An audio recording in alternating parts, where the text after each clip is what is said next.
আসুন মহারাজ, আপনি আগে সিংহাসন গ্রহণ করুন।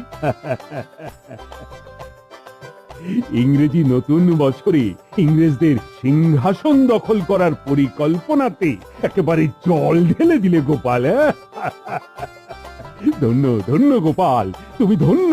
তুমি ইতিহাসের নতুন অধ্যায় রচনা করলে। এই জয় তোমার। কৃষ্ণনগরবাসী চিরকাল তোমাকে মনে রাখবে। জয় গোপালের জয়। মুক্তি এলো রে, মুক্তি এসেছে আজ। এবার আমরা নাচবো মহারাজ। ওরে বাজা বাজা বাজা সবাই বাঁশি, আনন্দে আজ নাচুক রাজ্যবাসী। জয় মহারাজ কৃষ্ণচন্দ্রের জয়। আহা, তোমরা আমার জয়ধ্বনি দিও না, সকলে মিলে বলো জয় গোপালের জয়, জয় গোপালের জয়।